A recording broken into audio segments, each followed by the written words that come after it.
Hello दोस्तों, welcome back to my channel once again. जो लोग पहली बार मेरे चैनल को प्लीज़ आप लोग सब्सक्राइब कर दीजिएगा। इस वीडियो में हम लोग चर्चा करने वाले हैं डाबर इंडिया लिमिटेड के बारे में। उम्मीद है आपको नाम यहाँ पे क्लियरली दिख रहा होगा। अगर मैं बात करूँ लास्ट ट्रेडिंग सेशन के दिन क्लोजिंग प्राइस की, लगभग 479 के आसपास क्लोजिंग देखने को मिली। लगभग आधे % की गिरावट इस स्टॉक्स के अंदर देखने को मिली। अगर रुपीज़ के अंदर बात करें, लगभग ₹2 की गिरावट इस स्टॉक्स के अंदर देखने को मिली। अगर हाई की बात करें, ₹480 का हाई बना, ठीक अपने हाई के आसपास ही इसकी क्लोजिंग देखने को मिली। अगर लो की बात करें, 476 का लो बनाया था, तो कुछ ज़्यादा बॉटम भी इसने यहाँ पर नहीं बनाया था। अकॉर्डिंग टू टिकट टिप मैं परफॉर्मेंस की बात करूँ तो परफॉर्मेंस यहाँ पर लो नजर आता हुआ दिख रहा है। वैल्यूएशन की बात करें तो वैल्यूएशन यहाँ पर हाई नजर आता हुआ दिख रहा है। मैं जो भी डाटा शेयर कर रहा हूँ सारा डाटा पब्लिकली अवेलेबल है। आप खुद से चाहें तो चेकआउट कर सकते हैं टिकट टिप के वेबसाइट पर जाकर। अगर मैं बात करूँ यहाँ पर ग्रोथ की, तो ग्रोथ यहाँ पर लो नजर आता हुआ दिख रहा है। अगर हम लोग बात करें एंट्री पॉइंट की, तो according to ticket tip entry point यहाँ पर गुड नजर आता हुआ दिख रहा है। बट मेरे हिसाब से कहीं ना कहीं आपको अपने फाइनेंशियल एडवाइजर से बात करना चाहिए, तभी इसके अंदर फ्रेश पोजीशन लगाइएगा। यानी कि फ्रेश पैसा इसके अंदर लगाने की अगर सोच रहे हैं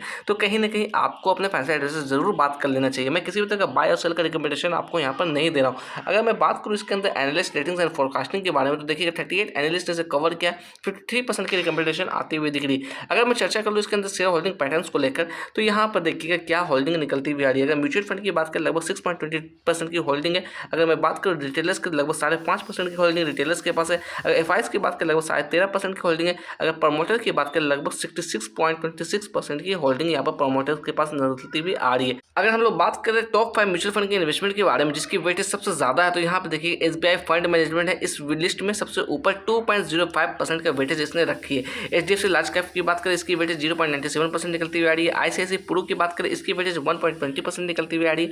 एसबीआई बैलेंस एडवांटेज फंड की बात करें, इसकी वेटेज 0.83% निकलती हुई आ रही है।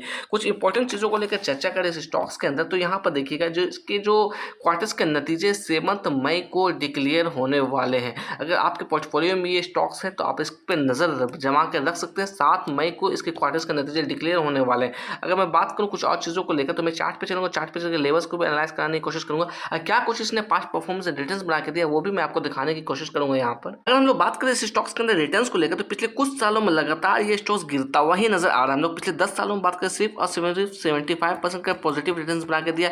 उसके बाद हम लोग बात करें 5 सालों में, 2 सालों में, 1 सालों में, लगातार ये नेगेटिव तरफ ही मूव करता हुआ दिख रहा है। अगर मैं बात करूँ कुछ हफ्तों से लगभग 3% की तेजी से स्टॉक्स के अंदर नोटिस की गई है। अगर मैं बात करूँ डिविडेंड को लेकर कैसे डिविडेंड इसने दी है, तो 8 नवंबर 2024 की बात करें ₹2.75 के हिसाब से डिविडेंड दी थी। 19 जुलाई 2024 की बात करें, वहाँ पर भी ₹2.75 के हिसाब से डिविडेंड दे दी। यानी कि साल 2024 के अंदर इसने 2 बार डिविडेंड दिया। अगर साल 2023 की बात करें तो यहाँ पर भी 2 बार डिविडेंड दिया। अगर समय में थोड़ा और पीछे जाए हम लोग, साल 2022 की बात करें, तो वहाँ पर भी 2 बार डिविडेंड दिया। यानी कि साल में आपको 2 बार डिविडेंड लगातार देती हुई आ रही है। अगर मैं बात करूँ कुछ और चीज़ों को लेकर स्टॉक्स के अंदर, यहाँ पर देखिएगा मैं आपको फोरकास्टिंग दिखा रहा हूँ। ये वो जो फोरकास्टिंग मैं आपको शेयर कर रहा हूँ ट्रेडिंग व्यू के प्लेटफॉर्म से मैं शेयर करने की कोशिश कर रहा हूँ। यहाँ पर देखिए 42 एनालिस्ट ने इसे कवर किया over the 1 year of time period. अगर मैक्सिमम एस्टिमेट की बात करें 675 नजर आता हुआ दिख रहा है। मिनिमम एस्टिमेट की बात करें 396 निकलती हुई आ रही है। अभी करंट प्राइस की हम लोग बात करें 479 निकलती हुई आ रही है। तो अभी इस लेवल्स को हम लोग बात करें, यानी कि मिनिमम एस्टिमेट की बात करें, तो काफी नीचे इस यहाँ से भी नजर आती हुई दिख रही है। तो देखा जाए तो पोटेंशियल इसके अंदर दोनों साइड के लिए, अप साइड की तरफ के लिए भी है, डाउन साइड की तरफ के लिए भी।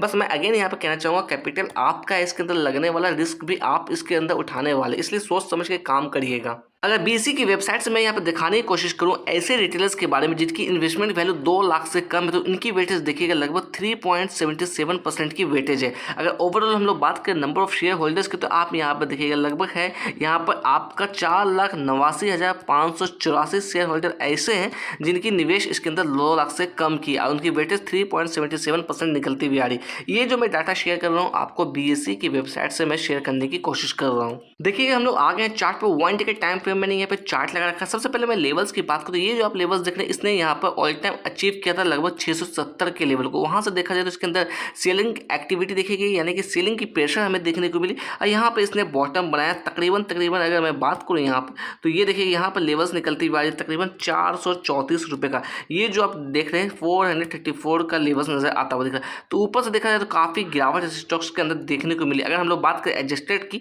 तो ऑलरेडी ये एडजस्ट हो चुका है। अगर मैं बात करूँ यहाँ पर, तो ये देखिएगा, मैं समय में थोड़ा पीछे आपको ले जाने की कोशिश करूँगा।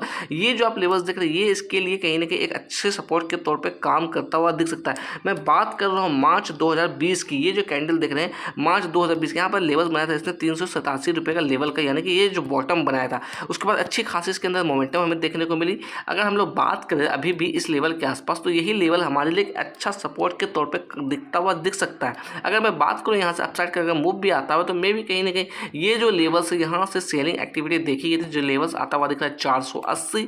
नेक्स्ट लेवल्स की बात करें तो लगभग 548 के आसपास निकलती हुई आ रही। ये दो लेवल कहीं ना कहीं हमारे लिए एक अच्छा रिजेक्शन लेवल्स होता हुआ दिख सकता है। अगर जिस तरह बाजार के अंदर तेजी हमें देखने को मिल रही है पिछले कुछ दिनों से, अगर वैसी तेजी बनी रहती तो मे भी कहीं ना कहीं ये स्टॉक्स आपका 500 के ऊपर भी जाता हुआ दिख सकता है।